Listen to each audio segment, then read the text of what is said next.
ಅಂದ್ರೆ ಎಲ್ಲ ಈ 3-4 ತಿಂಗಳ ಹಿಂದೆನೆ ಚನ್ನಪಟ್ಟಣದಲ್ಲಿ ನೀವು ಎಲ್ಲ ಹಳ್ಳಿಗಳು ಚನ್ನಪಟ್ಟಣ ಸಿಟಿ 4-5 ದಿನ ಒಂದು ವಾರ ನೀವು ಸಮೀಕ್ಷೆ ಮಾಡಿದ್ರಿ.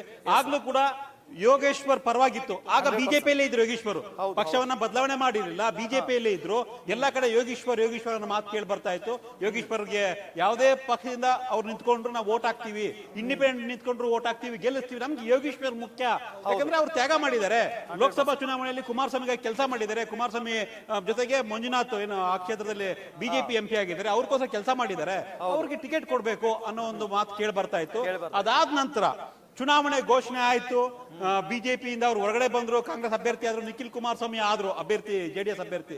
ಅದಾದ ನಂತರ ಕೂಡ ನೀವು ಹೋಗಿದ್ರಿ ಕ್ಷೇತ್ರಕ್ಕೆ, ಒಂದು 10 ದಿನಗಳ ಕಾಲ ನೀವು ಆ ಕ್ಷೇತ್ರದಲ್ಲೇ ತುಂಬಾ ದೊಡ್ಡ ಮಟ್ಟದಲ್ಲಿ ನೀವು ಸಮೀಕ್ಷೆಯನ್ನ ಮಾಡಿದ್ದೀರಾ, ಜನಾಭಿಪ್ರಾಯ ಸಂಗ್ರಹ ಮಾಡಿದ್ದೀರಾ. ನಾನು ಪ್ರತಿದಿನ ಕೇಳ್ತಿದ್ದೀನಿ ಏನಿಗೆ ರಿಪೋರ್ಟ್ ಏನಿದೆ ಅಂತ. ನೀವು ಸಂಜೆ ಬಂದ ತಕ್ಷಣ ಹೇಳ್ತಿದ್ದು ಯೋಗೇಶ್ವರ್ ಪರವಾಗಿದೆ, ಯೋಗೇಶ್ವರ್ ತುಂಬಾ ಅವ್ರ ಪರವಾಗಿ ಜಾಸ್ತಿ ಇದೆ ಅಂತ. ಬಟ್ ನಾವು ಈ ಕ್ಯಾಂಪೇನ್ ವಿಚಾರವಾಗಿ ನೋಡಿದಾಗ ಅಭಿಷೇಕ ಮಾತು ಹೇಳ್ತಾ ಇದ್ರು, ಕ್ಯಾಂಪೇನ್ ತುಂಬಾ ಅದ್ಭುತವಾಗಿ ಪ್ಲಾನ್ ಮಾಡ್ತು ಜೆಡಿಎಸ್. ಹೌದು, ದೇವೇಗೌಡ ಕರ್ಕೊಂಡ್ಬಂತು, ಕುಮಾರಸ್ವಾಮಿ ಕರ್ಕೊಂಡ್ಬಂದ್ರು, ಬಿಜೆಪಿ ನಾಯಕ ಘಟಾನುಘಟ ನಾಯಕರು ಯಡಿಯೂರಪ್ಪ ಬಂದ್ರು, ಯದುವೀರ್ ಬಂದ್ರು. ಅಂದ್ರೆ ಕನ್ಸಾಲಿಡೇಟ್ ಆಗಿ ಎಲ್ಲ ಒಟ್ಟಾಗಿ ಅವರು ಪ್ರಚಾರನ ಮಾಡಿದ್ರು ಜೆಡಿಎಸ್. ಆದ್ರೂ ಕೂಡ ಗೆಲ್ಲಕ್ ಆಗ್ಲಿಲ್ಲ. ಇವತ್ತು ಯೋಗೇಶ್ವರ್ ಗೆದ್ದಿದ್ದಾರೆ. ಜೊತೆಗೆ ಇನ್ನೂ ಒಂದು ಪ್ರೆಡಿಕ್ಷನ್, ಅಭಿಷೇಕ್ ಬಗ್ಗೆ ಮಾತಾಡ್ಬೇಕು. ನಾವು ಅಭಿಷೇಕ್ ಜೊತೆ ಮಾತಾಡ್ಬೇಕಾದ್ರೆ ಅವರು ಹಿಂದೆ ಸರ್ವೆ ರಿಪೋರ್ಟ್ ಕೊಟ್ಟಾಗ್ಲೂ, ಆಮೇಲೆ ಎಕ್ಸಿಟ್ ಪೋಲ್ ದಿನ ಮಾತಾಡ್ಬೇಕಾದ್ರೂ ಕೂಡ ನಾವು ಫಸ್ಟ್ ಅವರೇ ಹೇಳಿದ್ರು ಈ ತರ ಇರುತ್ತೆ, ಈ ತರ ಆಗುತ್ತೆ ಅಂತ. ನಾನು ಕೂಡ ಸಪರೇಟ್ ಆಗಿ ಒಂದು ವಿಡಿಯೋ ಮಾಡಿದೆ, ಯಾವ ಜಾತಿ ವೋಟರ್ಸ್ ಎಷ್ಟು ಬರಬಹುದು ಕಾಂಗ್ರೆಸ್ಗೆ ಜೆಡಿಎಸ್ಗೆ ಅಂತ.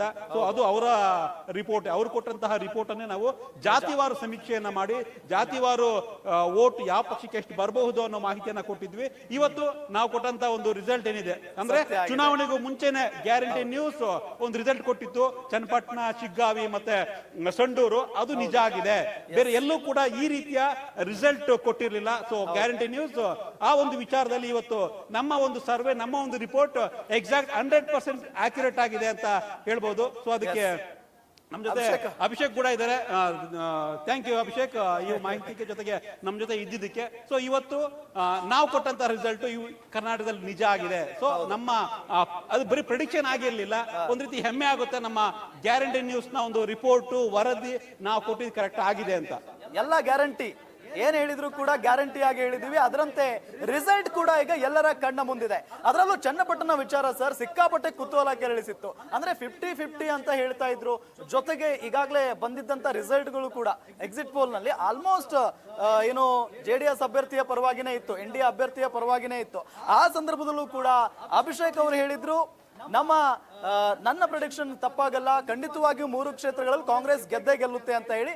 ಎಸ್ಪೆಷಲಿ ನಾನು ಕೂಡ ನಂಬಿರಲಿಲ್ಲ ಅದನ್ನ. ನಾನು ಗ್ರೌಂಡ್ ರಿಪೋರ್ಟ್ ಮಾಡಿದ್ರು ಕೂಡ ಎಲ್ಲೊಂದ್ ಕಡೆ ನಿಖಿಲ್ಗೆ ಟಿಕೆಟ್ ಕೊಟ್ಟ ನಂತರ ಚಿತ್ರಣ ಬದಲಾಗಿತ್ತು ಸ್ವಲ್ಪ ಮಟ್ಟಿಗೆ. ಹಾಗಾಗಿ ಅದಾದ ನಂತರ ಕಾಂಗ್ರೆಸ್ ನಾಯಕರ ಕೆಲವೊಂದಿಷ್ಟು ಎಡವಟ್ಟು ಹೇಳಿಕೆಗಳಿಂದ ಆಲ್ಮೋಸ್ಟ್ ಒಕ್ಕಲಿಗರ ಓಟ್ ಬೇರೆ ಕಡೆಗೆ ಅಥವಾ ನಿಖಿಲ್ ಕಡೆಗೆ ಹೋಗಿದಾವೆ ಅಂತ ನಾನು ಕೂಡ ಅನ್ಕೊಂಡಿದ್ದೆ. ಆದ್ರೆ ನಿಜಕ್ಕೂ ಕೂಡ ಈ ಒಂದು ರಿಸಲ್ಟ್ ಅಭಿಷೇಕ್ ಅವ್ರಿಗೆ ನಾವು ಇಲ್ಲಿ ಥ್ಯಾಂಕ್ಸ್ ಹೇಳ್ಬೇಕು. ನಾನೇ ಒಂದು ವಿಡಿಯೋ ಮಾಡಿದ್ದೇನೆ, ಇವ್ರಿಗೆ ನಿಖಿಲ್ ಕುಮಾರಸ್ವಾಮಿಗೆ ಇಷ್ಟು ಮತ ಬರುತ್ತೆ, ಸೋಲ್ತಾರೆ ಅನ್ನೋ ಒಂದು ಪ್ರೆಡಿಕ್ಷನ್ ಬರ್ತಾ ಇದೆ ಅಂತ. ತುಂಬಾ ಜನ ಚನ್ನಪಟ್ಟಣದಿಂದ ತುಂಬಾ ಕೆಲವರು ನನ್ನ ಆತ್ಮೀಯ ಕೆಲವರು ಕರೆ ಮಾಡಿದ್ರು, ಆಮೇಲೆ ಜೆಡಿಎಸ್ ನನ್ನ ಫ್ರೆಂಡ್ಸ್ ಕೆಲವರು ಇದ್ರು, ಅವರೆಲ್ಲ ಕರೆ ಮಾಡಿದ್ರು. ಅದೇ ಹೇಳ್ತೀರಾ ನೀವು, ಇದು ಸಾಧ್ಯನೇ ಇಲ್ಲ. ನಾನು ಹೇಳಿದೆ ಇದು ನನ್ನ ಅಭಿಪ್ರಾಯ ಅಲ್ಲಪ್ಪ, ಇದು ಒಂದು ಸಮೀಕ್ಷೆ ಮಾಡಿದ್ದಾರೆ, ಇದು ಜೆಡಿಎಸ್ ಅವ್ರಿಗೆ ಕೊಟ್ಟಿರೋ, ಅವರು ಜೆಡಿಎಸ್ ಪರವಾಗಿ ಅಂದ್ರೆ ಜೆಡಿಎಸ್ಗೆ ಕೊಟ್ಟಂತ ಸಮೀಕ್ಷೆ ಅದು. ಆಕ್ಚುಲಿ ಜೆಡಿಎಸ್ಗೆ ಸಮೀಕ್ಷೆ ಕೊಟ್ಟಾಗ ಅದೇ ನಿಮ್ಗೆ ಜೆಡಿಎಸ್ ಪಾರ್ಟಿಗೆ ಕೊಟ್ಟಿರೋ ಸಮೀಕ್ಷೆ ಅದು. ನಾವು ಅದನ್ನ ವರದಿ ಮಾಡ್ತಾ ಇದ್ದೀವಿ, ಇದು ನಿಜ ಆಗಬಹುದು ಅನ್ನೋ ಲೆಕ್ಕಾಚಾರ.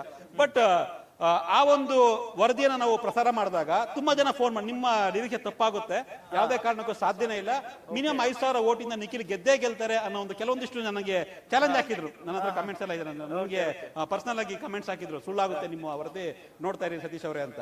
ಇಲ್ಲ ನೋಡೋಣ, ನಾಳೆ ರಿಸಲ್ಟ್ ಬರುತ್ತೆ ಅಂದ್ರು. ಬಟ್ ಇವತ್ತು ರಿಸಲ್ಟ್ ಬಂದಿದೆ. ಸೊ ಗ್ಯಾರಂಟಿ ನ್ಯೂಸ್ ಹೇಳಿದಂತಹ ವರದಿ, ಅಭಿಷೇಕ್ ಹೇಳಿದಂತಹ ವರದಿ ನಿಜ ಆಗಿದೆ. ನಿಖಿಲ್ ಕುಮಾರಸ್ವಾಮಿ 3ನೇ ಬಾರಿಗೆ ಸೋತಿದ್ದಾರೆ. ಅಂದ್ರೆ ನಿಖಿಲ್ ಕುಮಾರಸ್ವಾಮಿ ಸೋತಿದ್ದಾರೆ ಅಂತಲ್ಲ, ನಮ್ಮ ವರದಿ ಅಂದ್ರೆ ಜನರ ತೀರ್ಪು ಏನಿತ್ತು, ಚನ್ನಪಟ್ಟಣ ಜನರ ತೀರ್ಪು ಯೋಗೇಶ್ವರ್ ಪರವಾಗಿತ್ತು, ಅದನ್ನ ನಾವು ಹೇಳಿದ್ವಿ. ಸೊ 3 ಕ್ಷೇತ್ರ ಚನ್ನಪಟ್ಟಣ, ಶಿಗ್ಗಾವಿ, ಸಂಡೂರು 3 ಕಾಂಗ್ರೆಸ್ ಪಾಲಾಗ್ಬಿಟ್ಟಿದೆ. ನಾವು ಚನ್ನಪಟ್ಟಣಕ್ಕೆ ಫಸ್ಟ್ ಬರೋದಾದ್ರೆ ಫಸ್ಟ್ ಸ್ಟ್ರಾಂಗ್ ಫೀಲಿಂಗ್ ಏನಿದ್ದು ಅಂದ್ರೆ ಮುಸ್ಲಿಂ ಸಮುದಾಯದವರು ಕಾಂಗ್ರೆಸ್ ಕಡೆ ಇರ್ತಾರೆ ಅಂತ.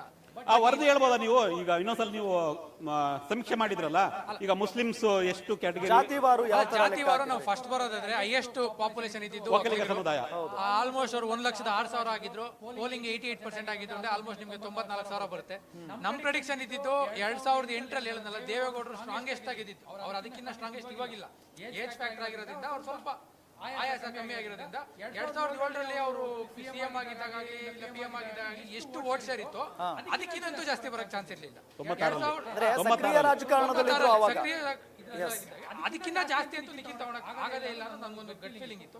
ಇನ್ನೊಂದು 2008ರಲ್ಲಾಗ್ಲಿ 13ರಲ್ಲಾಗ್ಲಿ ಅನಿತಾ ಕುಮಾರಸ್ವಾಮಿ ನಿಂತಾಗೂ ಒಕ್ಕಲಿಗರು 70-30 ಮಾಡಿರ್ಲಿಲ್ಲ. 50-60, 45-55 ಆಗಿತ್ತು. ಕುಮಾರಸ್ವಾಮಿ ಅವ್ರು ಬಂದ್ಮೇಲೆ ಒಂಚೂರು ಜಾಸ್ತಿ ಮಾಡ್ಕೊಂಡ್ರು, 55 ಒಕ್ಕಲಿಗರು, 45 ಯೋಗೇಶ್ವರಿಗೆ. ಬಟ್ ಗೆಲ್ತಾ ಇದೀವಿ. 15,000 ವೋಟ್ ಬಂದಿದ್ದು ಮುಸ್ಲಿಂ ಓಲೈಕೆಯಿಂದ ಬರ್ತಾ ಇತ್ತು. ಅಲ್ಲಿ ಇನ್ನೊಂದೇನು ಅಂದ್ರೆ, ಯಾರು ಗಮನಿಸ್ತಿರೋ ಒಂದು ಸಂಗತಿ ಏನಂದ್ರೆ 15,000 ಕಾಂಗ್ರೆಸ್ಗೆ ಹೋಗೋದು, 15,000 ಕಾಂಗ್ರೆಸ್ಗೆ ಹೋಗೋದು, 15,000 ಲೀಡಲ್ಲಿ ಕುಮಾರಸ್ವಾಮಿ ಗೆಲ್ಲೋದು. ಅಂದ್ರೆ ನಿಮ್ಗೆ 30,000 ವೋಟ್ ಇದೆ ತಗೊಳಕ್ಕೆ. ಈ ಕಡೆ 15,000 ತಗೊಳಕ್ಕೆ ಒಂದಿದ್ರೆ ಕಾಂಗ್ರೆಸ್ ಅಲ್ಲಿ 15,000 ಇದೆ.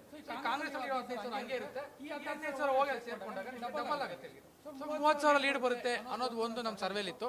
ಆಮೇಲೆ ಯಾವಾಗ ಈ ಜಮೀರ್ ಅಹಮದ್ ಹೇಳಿಕೆ ಆಗ್ಲಿ, ಆಮೇಲೆ ಕಾಲಾ ಕುಮಾರಸ್ವಾಮಿ ಅಂತಿದ್ದಾಗ್ಲಿ, ಇನ್ನೊಂದು ಒಕ್ಕಲಿಗರಿಗೆ ಈ ದೇವೇಗೌಡರನ್ನ ಆಂಬುಲೆನ್ಸ್ ಕರ್ಕೊಂಡ್ಬಂದಲ್ಲಿ ಇದು ಮಾಡ್ತೀನಿ ಅಂತ ಇವೆಲ್ಲ ನೋಡಿದಾಗ ನಮಗೂ ಒಂದ್ ಸ್ವಲ್ಪ ಭಯ ಬಂತು. ಆಕ್ಚುಲಿ 30,000 ಲೀಡ್ ಬರಲ್ಲ, ಒಂದು 20-25,000 ಇಲ್ಲ, ಅದಕ್ಕಿಂತ ಕಡಿಮೆ ನನ್ನ ಲೀಸ್ಟ್ ಒಂದು 10,000 5,000 ಓಟೆಲ್ಲ ಗೆಲ್ತಾರೆ, ಅಷ್ಟು ಒಂದು ಸ್ಟ್ರಾಂಗ್ ಒಪಿನಿಯನ್ ಅಂತೂ ಇತ್ತು. ಬಟ್ ಈ ಹೇಳಿಕೆಗಳು ನೋಡಿದಾಗ ನಮ್ಗೊಂಚೂರು ಇಲ್ಲ ಟಿಲ್ಟ್ ಮಾಡ್ಬೋದೇನೋ ಅಂತ. ಬಟ್ ನಾನು ಎಕ್ಸಾಂಪಲ್ ಕೊಟ್ಟೆ, ತೆಲಂಗಾಣಲ್ಲಿ ಇಲ್ಲ ಆಂಧ್ರಲ್ಲಿ 10 ಎಲೆಕ್ಷನ್ 10 ವರ್ಷದಿಂದ ಪವನ್ ಕಲ್ಯಾಣ್ ಪಾರ್ಟಿ ಕಟ್ಟಿ ಬೆಳೆಸಿ ಎಲ್ಲ ಮಾಡಿದ್ರು. ಎಲ್ಲರ ಒಪಿನಿಯನ್ ಪ್ರತಿ ಎಲೆಕ್ಷನ್ ಹೆಂಗಿತ್ತು ಅಂದ್ರೆ, ಪವನ್ ಕಲ್ಯಾಣ್ ಫ್ಯಾನ್ಸ್ ಇದ್ದಾರೆ, ಓಟ ಕನ್ವರ್ಟ್ ಆಗ್ಬಿಡುತ್ತೆ. ದೇವೇಗೌಡರಿಗೂ ಫ್ಯಾನ್ಸ್ ಇರ್ತಾರೆ, ಅವ್ರಿಗೆ ಅನ್ನೋ ಒಂದು ಕ್ರೆಡಿಬಿಲಿಟಿ ಇದೆ. ಬಟ್ ಅದು ಓಟ ಕನ್ವರ್ಟ್ ಆಗುತ್ತೆ ಹೇಳಿಕೆ ಒಂದರಿಂದ ಅನ್ನೋದು ನಮ್ಗೆ, ನಾನು ಏನ್ ಹೇಳಕ್ ಬಂದೆ ಅಂದ್ರೆ, ಹೇಳಿಕೆನೆ ಓಟ್ ಕನ್ವರ್ಟ್ ಮಾಡಲ್ಲ. ಹೆಂಗೆ ಅಂದ್ರೆ, ಓಟು ಯಾವಾಗ ಕನ್ವರ್ಟ್ ಆಗಲ್ವೋ ಮೇಲೆ ಹೇಳಿಕೆಯಾಗೆ ಉಳ್ದೋಗುತ್ತೋ, ಸೊ ಅದನ್ನ ನಾವು ಕನ್ಸಿಡರ್ ಮಾಡಬಾರ್ದು ಓಟ್ ಅಂತಾಗಿ ಅಂತ ನಾವು. ಈ ಮಾತಿಗೆ ಬರ್ತೀನಿ. ನಾನು ಇದೇ ವಿಚಾರವಾಗಿ ಮಾತಾಡ್ತಿದ್ವಿ ನಮ್ಮ ಗ್ಯಾರಂಟಿ ನ್ಯೂಸ್ನ MD ಶಿವಸ್ವಾಮಿ ಸರ್ ಜೊತೆ ಮಾತಾಡ್ಬೇಕಾದ್ರೆ ಅವ್ರು ಇದೇ ಮಾತಾಡಲಿದ್ರು, ಕಾಲಾ ಕುಮಾರಸ್ವಾಮಿ ಹೇಳಿಕೆಯಿಂದನೇ ಓಟ್ಸ್ ಹೋಗ್ಬಿಡುತ್ತಾ ಅಂತ ನಾವೆಲ್ಲ ವಾದ ಮಾಡಿದ್ವಿ, ಹೋಗ್ಬೋದು ಅಂತ. ಬಟ್ ಸರ್ ಹೇಳಿದ್ರು ಯಾವ್ದೇ ಕಾರಣಕ್ಕೂ ಹಂಗಾಗಲ್ಲ, 1% 2% ಆಗ್ಬೋದು. ಬಟ್ ಅಷ್ಟು ದೊಡ್ಡ ಮಟ್ಟದಲ್ಲಿ ಜಮೀರ್ ಅಹಮದ್ ಹೇಳಿಕೆ JDS-ಗೆ ದೊಡ್ಡ ಮಟ್ಟದಲ್ಲಿ ಪಾಸಿಟಿವ್ ಆಗ್ಬಿಡುತ್ತೆ, ಕಾಂಗ್ರೆಸ್ಗೆ ಎಫೆಕ್ಟ್ ನೆಗೆಟಿವ್ ಆಗ್ಬಿಡುತ್ತೆ ಅನ್ನೋದು ನಿರೀಕ್ಷೆ ಇತ್ತು. ಬಟ್ ನಮ್ಮ ಶಿವಸ್ವಾಮಿ ಸರ್ ಅದೇ ಹೇಳಿದ್ರು, ಯಾವ್ದೇ ಕಾರಣಕ್ಕೂ ಆಗಲ್ಲ ಅಂತ. ಸೊ ಇವತ್ತು ಅದೇ ಆಗಿದೆ. ಇನ್ನೊಂದೇನು ಅಂದ್ರೆ, ನನಗೆ ಯಾವಾಗ ಕಾನ್ಫಿಡೆನ್ಸ್ ಡಬಲ್ ಆಯ್ತು ಅಂದ್ರೆ, ಎಲೆಕ್ಷನ್ ಆಗೋ